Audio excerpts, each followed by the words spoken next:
Hey everyone, just a heads up, this episode contains a little bit of colorful language. I'm going to try to make being a carnivore part of my brand.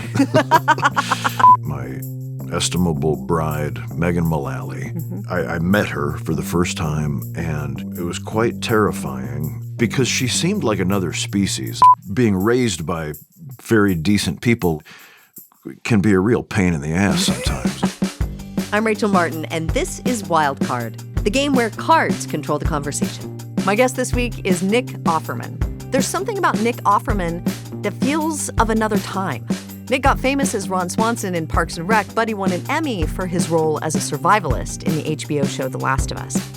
And in his acceptance speech, he used words like decency and fidelity, which sometimes feel like values of a bygone era. Nick Offerman is also a writer, and his latest book is a how-to on woodworking for parents and kids called Little Woodchucks. It is such a pleasure to welcome Nick Offerman to Wildcard. Hi. Hello, thank you. That was a really generous introduction. Well, I'm really excited to talk with you. Are you ready? I'm ready. I've been stretching for several minutes. Oh, good. I'm sure. Your calf muscles need to be stretched out, maybe a tricep, a delt.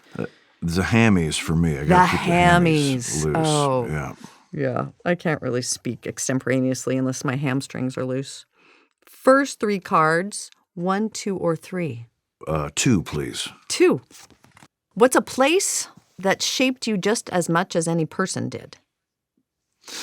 What's a place that shaped me just as much as any person did? The workshop end of the shed at Uncle Dan's farm, a few miles from the house I grew up in. My mom's whole family are still farming corn and soybeans.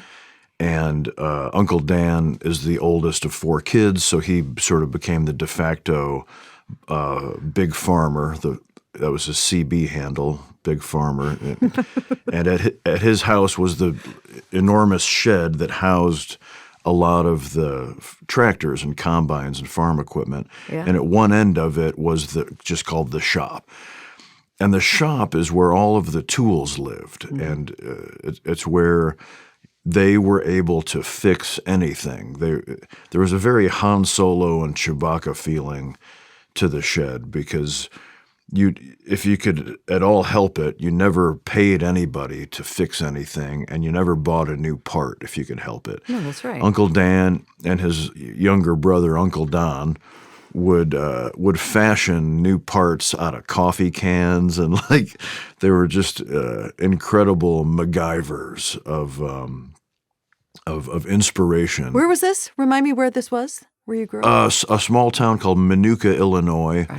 About an hour southwest of Chicago. Okay.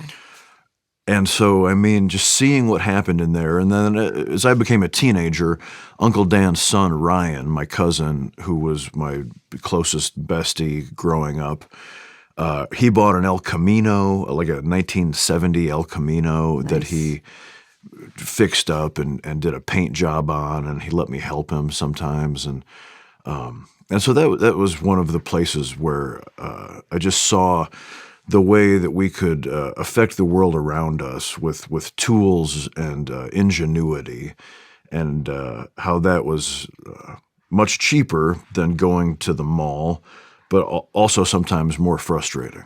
My family are farmers, wheat and barley from Idaho, and my grandpa made all his tools as well, not all, but to this day, we still have, my sister has them in her house. He made these medieval spears with the real, different tips on the top, just for the hell of it. He could make things. Oh. He used things to make things. He was a potato farmer. He made the potato sorter, and he built all the instruments he needed to build those things. But the fact that he would make these tools as art too was this different way that he elevated his craft. I love that. I love that about human ingenuity, that when you have to make an implement, he's a farmer. He's making things that he needed.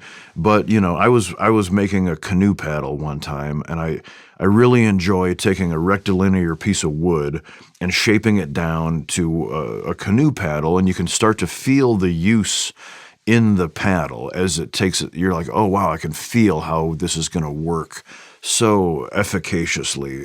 This is the perfect shape for paddling, and it's ergonomic. And so I had the idea. Similarly, he made spears. I started making a series of wooden. The first one I made is a felling axe out of a plank of mahogany. I just carved an entire full-size axe, so the head and the shaft are all just one piece of mahogany. Wow. And I love this thing. I love to just hold it and feel this. It's a sculpture basically, and I love that about human creativity. Yeah, that we say. I mean, when I was building decks and cabins in people's yards in Los Angeles, post and beam structures, I said, oh, wait a second, I could make a dining room table. If I can put this gazebo up. If I just change a few things around, I could rest my beer on it and my barbecue. You could have made a fine living. I mean, we'll see where the cards take us, but I am interested in like, oh, I guess I'll be an actor instead. But let's go to the next three cards. 3 new cards, 1, 2, or 3. 3. 3. Was there a moment when you started seeing your parents as people? Yeah, a moment springs to mind. I have. If there are 2 better parents in the history of mankind, I'd like you to show them to me. I'll put my mom and dad up against anybody. They're just incredible. They raised 4 kids, and we all have very good manners, and we all aspire to the lives of service that mom and dad, the example that our mom and dad set. Of course, being raised by very decent people like that can be a real pain in the ass sometimes if you're trying to have fun and figure, push the envelope. It can be a real bummer. And I think I among my siblings, who are all very smart and funny, and I really admire all 3 of them, I think the thing that I was probably the best at was seeing what I could get away with. I was the troublemaker, I think, of the 4 of us. And so, I spent my formative years doing that with my mom and dad, and also with the world, with school, like seeing what rules I could break and still get into college and that sort of thing. And so it was once I went away to the University of Illinois at age 18 to study theater, 3 hours south of mom and dad, out on my own for the first time. I got my first checkbook and was, a fledgling adult. Like, okay, go fly, Right. leave the nest, and just being out in the world and being responsible for myself 100%.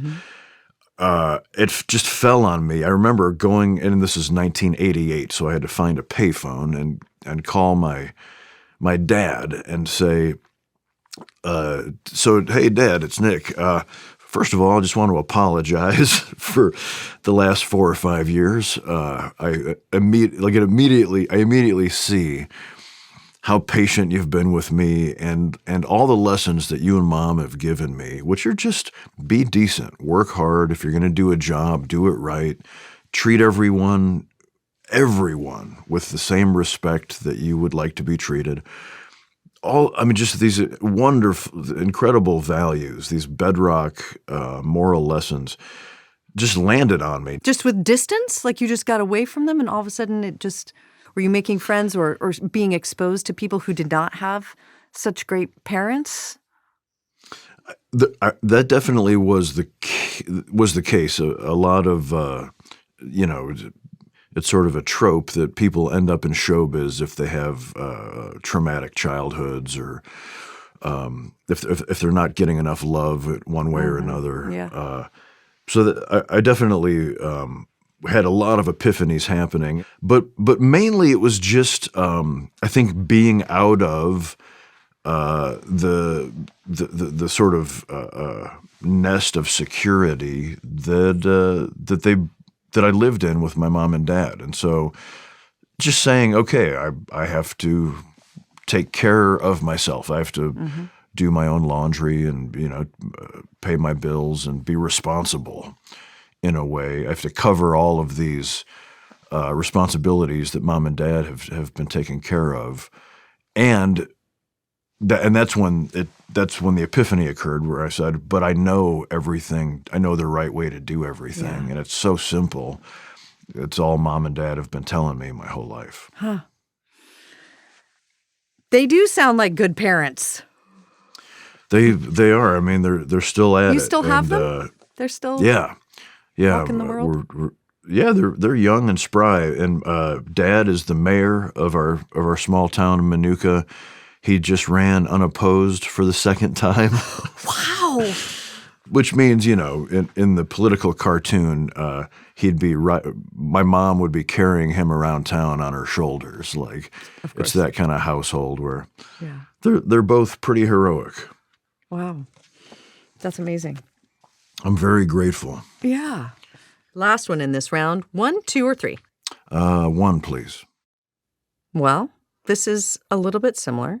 Were you intimidated or excited about leaving your parents' house? I was excited. I say this lovingly. I love my hometown, but it was a bit of a cultural vacuum. At least my sphere was. So we greatly enjoyed top 40 music and what was on the 3 TV channels. We certainly had culture to enjoy.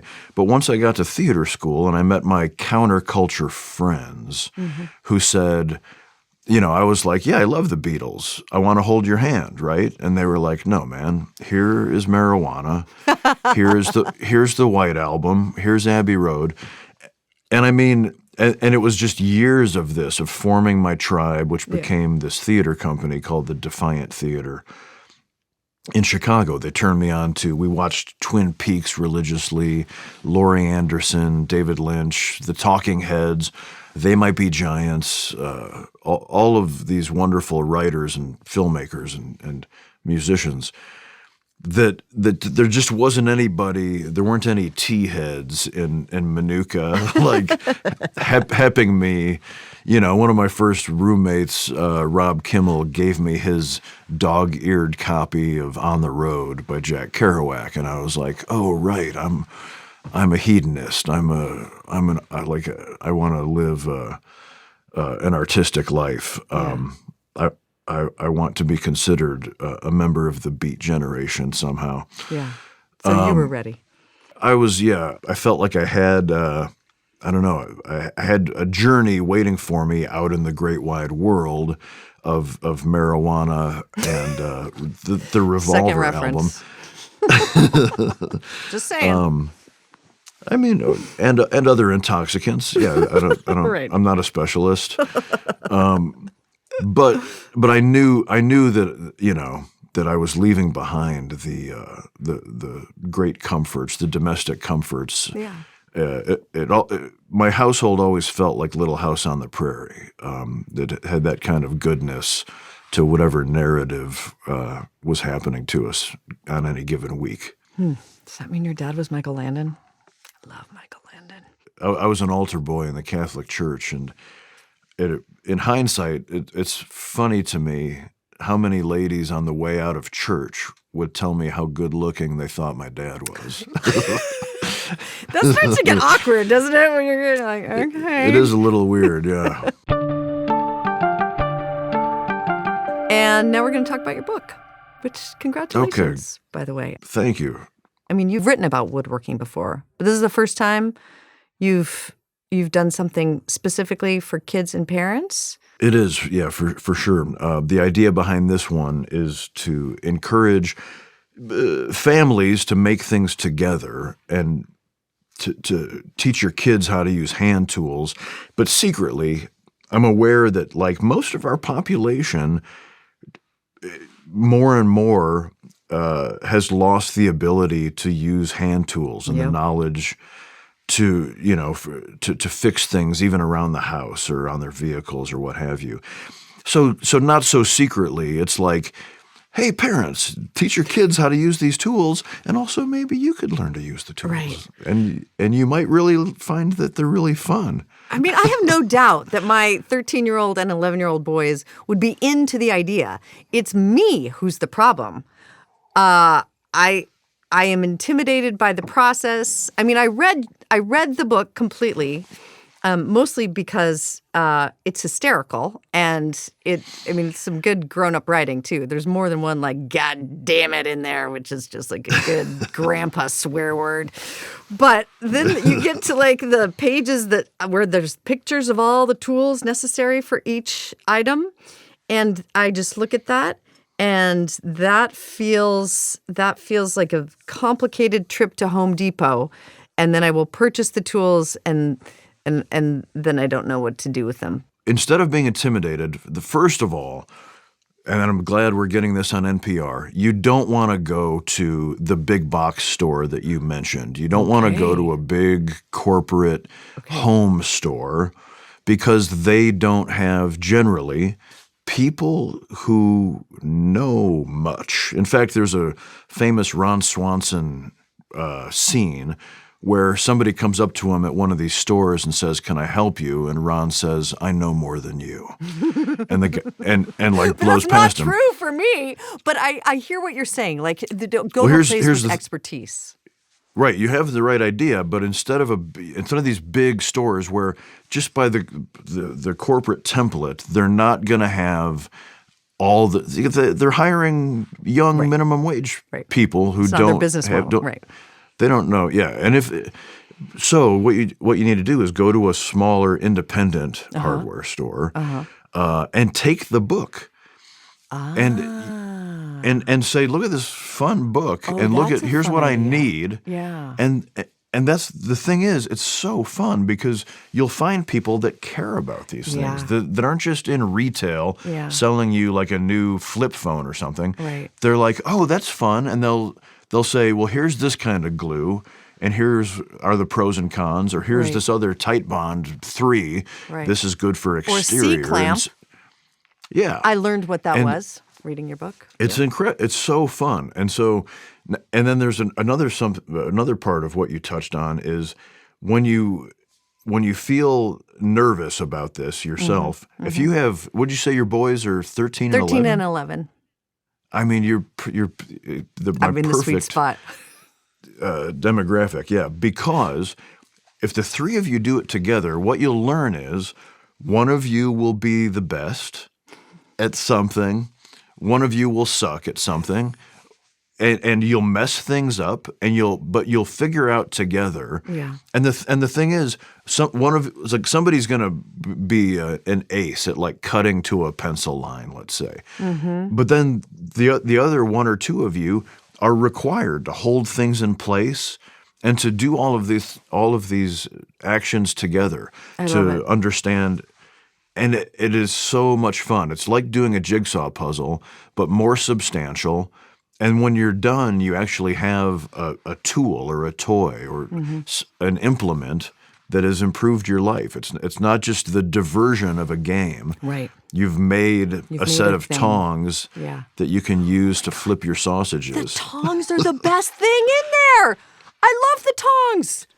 Also, a thing I love is that I'm always talking to my kids about how to be uncomfortable, right? Like, just like seek out new experiences and test yourself and take risks. And I think what I like about this idea is that this is very intimidating to me. I am not a fixer. My sister was always someone who could put things together. I'm not that person, and it's almost become part of my identity. And I think it would be powerful if I tried to make a thing, and they saw me getting out of my own comfort zone and maybe not sucking as bad as I think I am going to suck at it. I don't know. You've inspired me. No, it's huge. It's a huge life lesson that I still get constantly in the wood shop. I can never reiterate this enough. I've been at it for decades, and if I'm making anything, a footstool, a table, I buy extra wood because I know I'm going to make mistakes. And if you understand that in your life, that anything you want to excel at or achieve a degree of mastery, that you're not going to do it out of the gate. You have to break a lot of eggs to like make an award-winning omelet.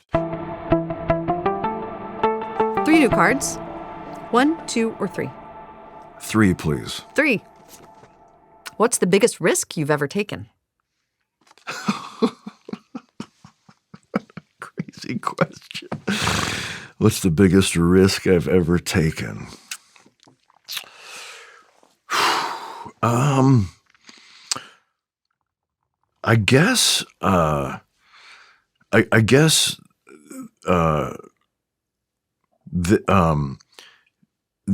thing that I was most afraid to do. Mm-hmm. I feel really lucky. I have a very good gut instinct, and so it was very scary to decide to go out into the world and try to study theater and become a professional actor. Everyone in my world said, "I don't think you can get there from here." Yeah. But they weren't diminishing you. They were just being practical.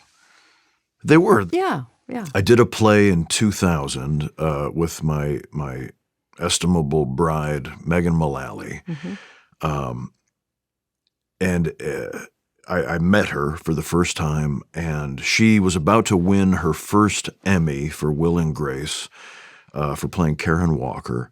And I was living in a dirt basement in Silver Lake. And so part of LA, yep. It was quite terrifying because she seemed like another species. Like what? In what way? She just was so gorgeous and sophisticated and cultured and like she had been, she had been a sort of leading actress on stage and screen for years. In a way that she just knew so much more about the world, and was also so funny, and smart. Mm-hmm. I just was so I loved I fell in love with being friends with her quickly, but just really quickly I was like, wait, I was telling my best friend like I think there might be something going on here, and I'm already just scared shitless like this. It's, you know what I mean? It was like if Meryl Streep or something showed up, where it's just like, I think Meryl Streep and I are in love, but that doesn't seem possible or right. Like there's something wrong with her. It's like she's letting me get in there. Someone should warn her. Yeah, we're achieving an emotional intimacy that just seems like a really bad idea for her. And so we started dating and we started living together. And I was driving. I used to hang lights for Disney, for the Imagineering department, who creates all of the parks and maintains the parks and rides around the world. Mm-hmm. And I was driving up an hour north of LA to Valencia. There was a campus up there one day, and I remember exactly where I was on the 5 freeway when it occurred to me that I would be marrying Megan. That this was it. I was 29, I think, or 30. You had not asked her. She had not asked you. It was just this awareness that it was going to happen. It just occurred to me that this was it. It had arrived. And I shook my fist. I literally shook my fist at the heavens and said, I would have liked to have been consulted about this. Like, it's just here? Like and so obviously after 25 wonderful years together, I'm so grateful. But this felt like the biggest risk. Absolutely, because I hadn't done any arithmetic. Like I'm a pragmatist and a frugal person. So like I hadn't given it its proper consideration by any stretch. You know what I mean? I You're hadn't just going reached with your head. Or you were not with your head. You were going with your heart. Yeah, the boy in me was like, well, I'm sure someday I'll settle down, but and somehow the voice of Mother Nature was like, guess what, buddy? It's arrived. It's happening now. You are here. You're becoming a husband, and it was terrifying, and in some ways it still is, and that's what's wonderful about being in love is like, it to me that's what makes my life happy, and it's the whole point of living. It's what that wonderful script that Craig Mazin wrote of the episode of The Last of Us. That got all that attention was just about like figuring out your purpose is the people that you're going to love and take care of. That's otherwise what's the point? Yeah, totally. Figure out who you're going to love.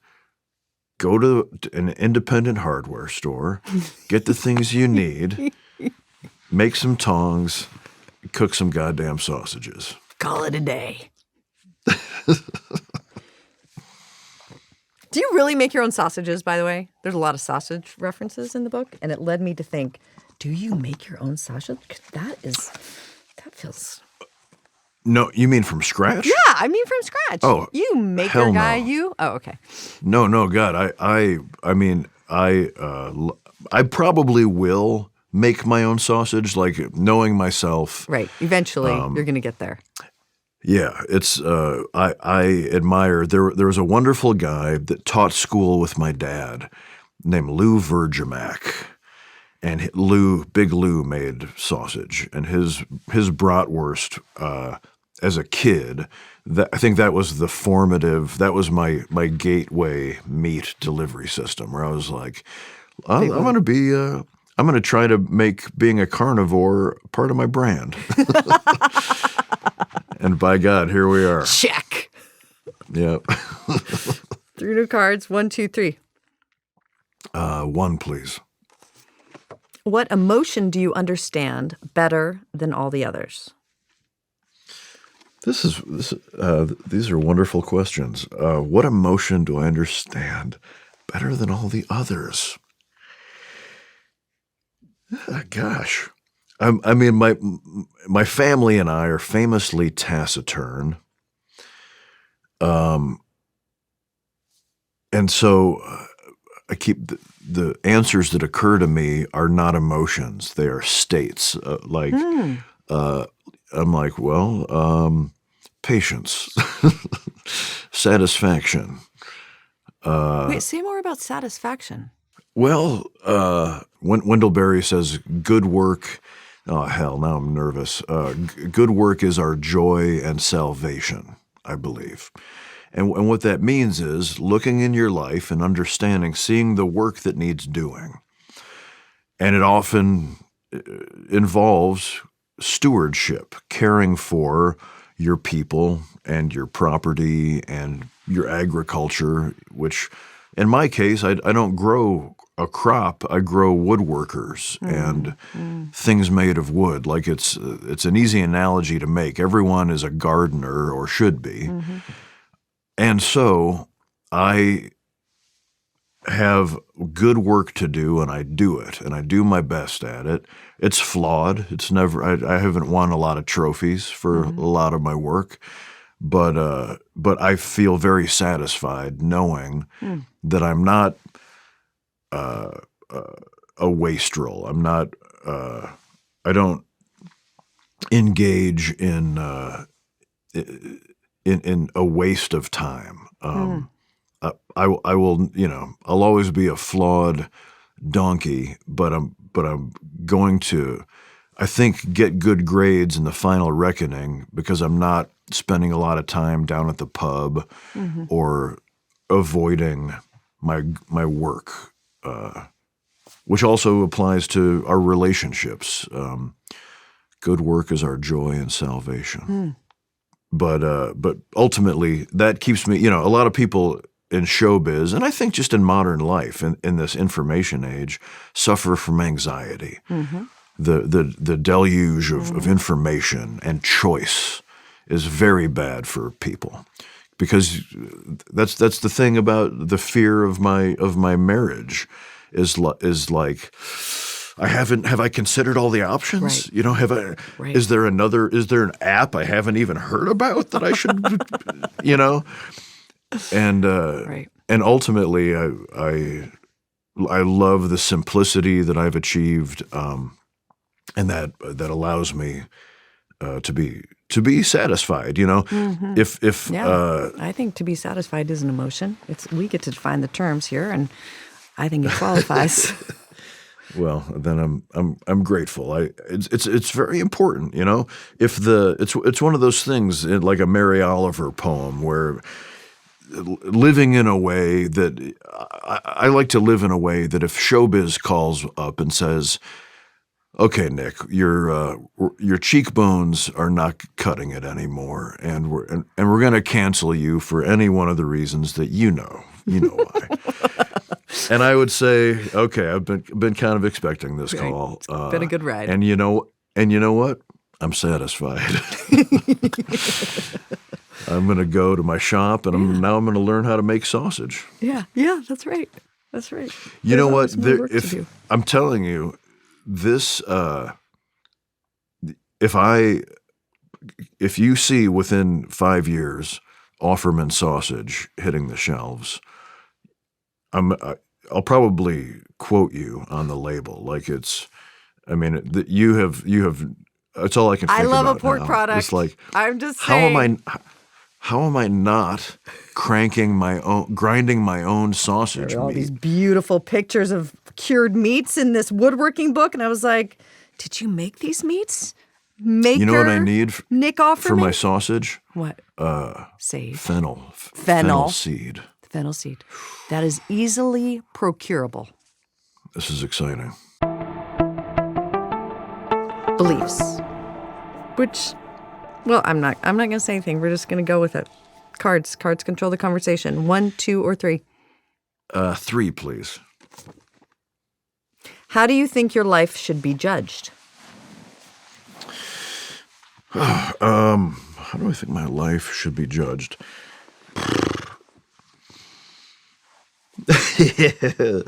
I'll answer this at 3:30 this morning when I come awake from a deep sleep, because that's the human condition. I think is being able to look in the mirror and be honest with oneself and say, how should my life be judged? I get a lot of work done, and I feel really good about my work.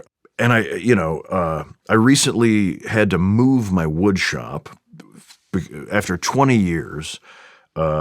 Landlord developer reasons, we had to move the shop, and it was so traumatic because once I was faced with that, I realized that the shop itself was probably the best thing I've ever made. But I hadn't thought about it as something that I had made until it was going to go away. Like compared to even your body of work as an actor and all that No, you've I mean as a woodworker. as a woodworker. Okay. Yeah.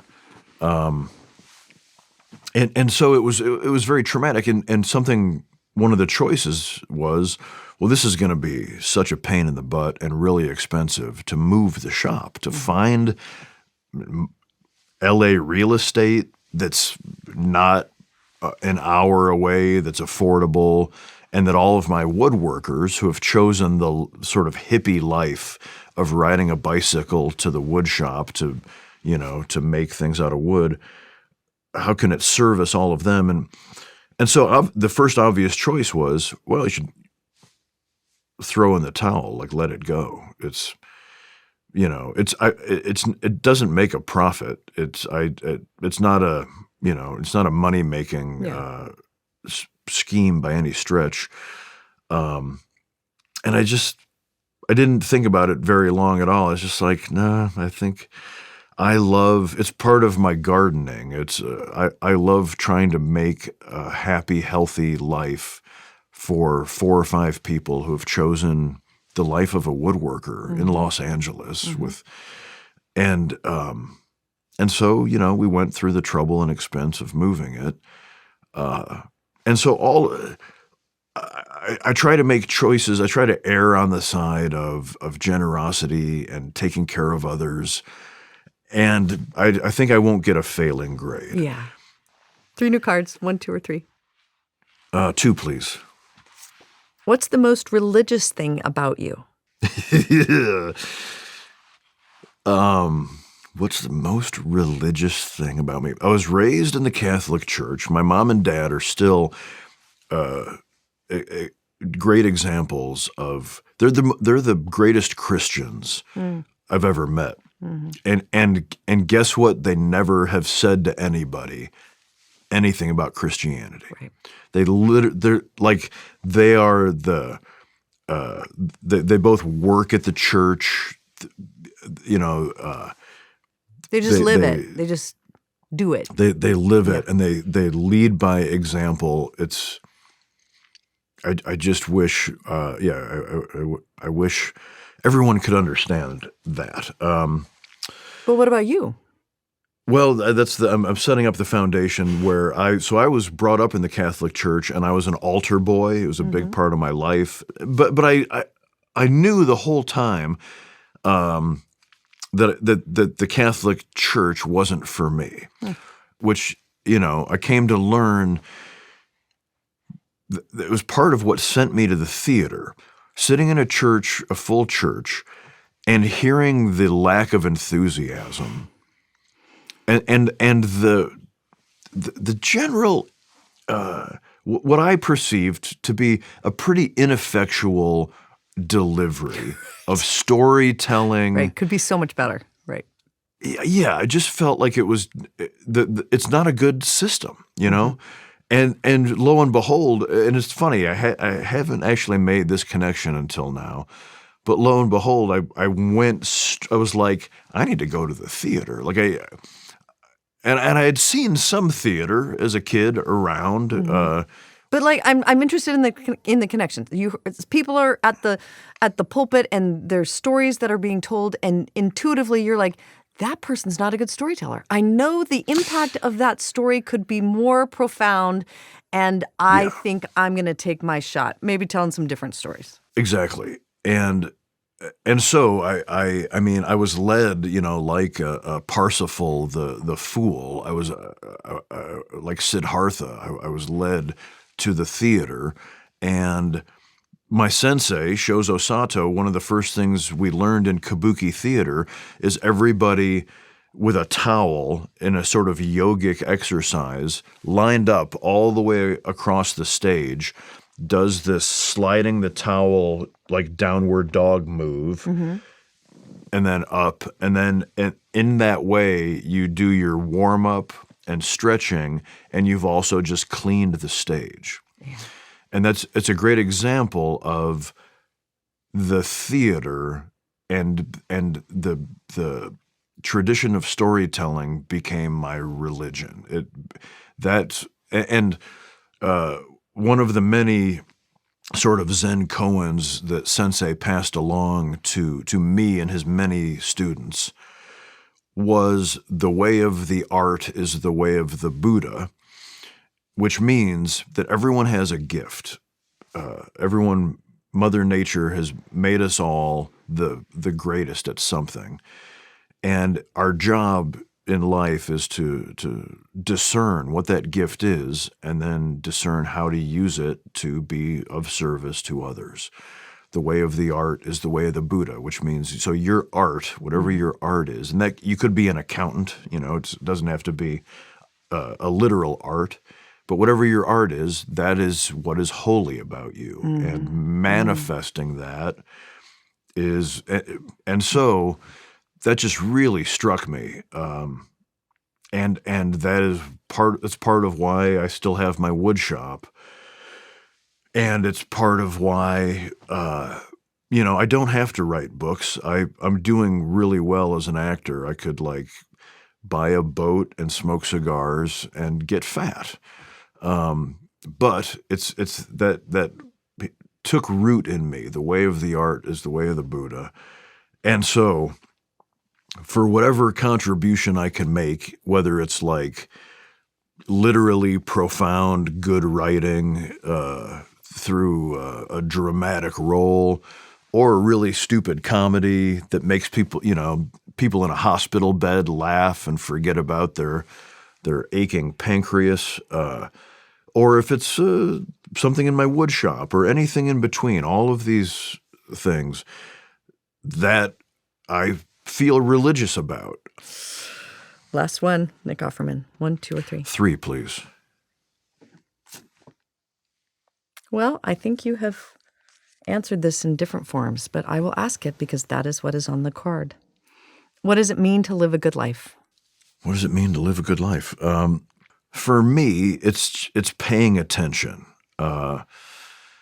Wendell Berry says that it all turns on affection.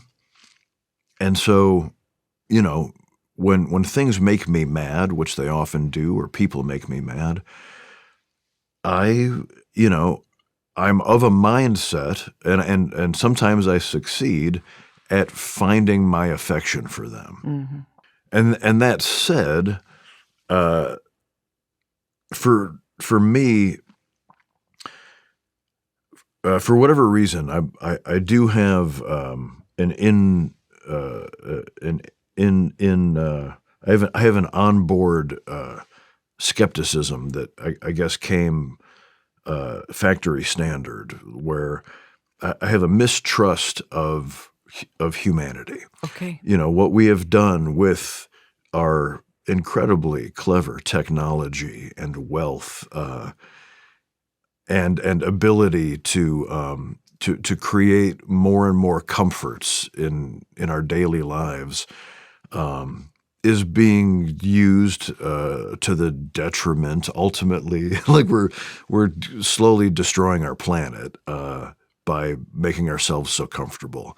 I really wish that Wendell Berry, his sort of white album, as it were, is a book called The Unsettling of America, from 1977, and you can actually get the audio version of it read to you in a voice that sounds a lot like this slow-talking guy. I really wish that would be. I did, yeah. I've gotten to do a few of his nonfiction audiobooks. I mean, that honestly, that may be the peak of of anything I get to do. To get to help get his writing to people is a hell of a lot better than anything I could ever come up with. But I wish The Unsettling of America would be required reading for every maybe freshman in high school. Like it's really, really important. And it's about this. It's simply maintaining awareness, pulling back the veil that all of our wonderful consumerist products have placed over us, where we're too busy giving our hot takes on Instagram to worry about the health of the soil and our livestock and so forth.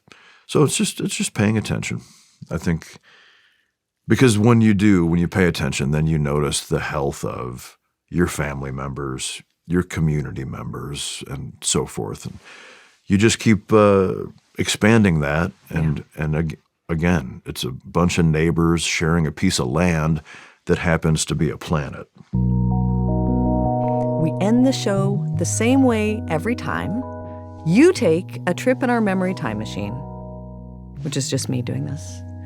In the memory time machine, you pick one moment from your past to revisit, but it's not a moment you change anything about. It's just a moment that you would linger in a little longer.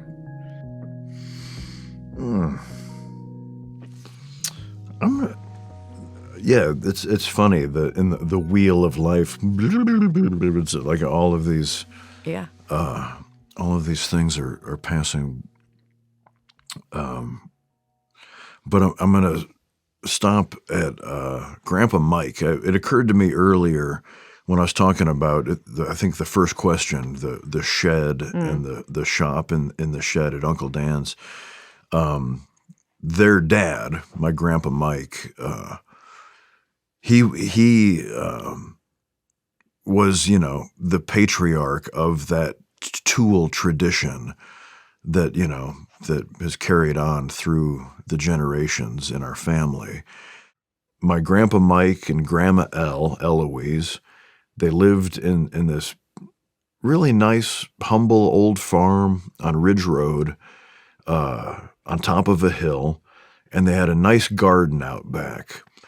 And I'd go out there with Grandpa Mike on a break, and he would pull up a turnip, and he kept a little salt shaker on a little fence post, and he would take his pocket knife and holding the turnip by the greens, he'd pare back the turnip, the purple skin, revealing the white, wet, fleshy inside, and sprinkle some salt on it and cut us each a slice.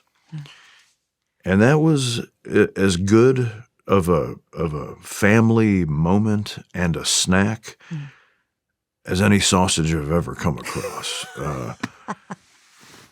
And I mean, that was really formative. You can grow a turnip. Yeah. Most people can grow a turnip, right, and you can share it with your family.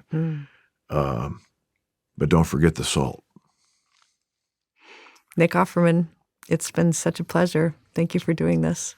I'm dumbfounded at what a pleasurable experience this has been. Thank you for taking good care of me. Nick Offerman's newest book is called Little Woodchucks, Offerman Woodshop's Guide to Tools and Tomfoolery. If you like this episode, please leave a comment and let us know. You can also follow, subscribe, or like us to get more from Wildcard. And if you want another episode like this one, check out my conversation with James Martin. He's a Catholic priest, which may seem like a very different vocation than Nick Offerman, but somehow they feel like kindred spirits.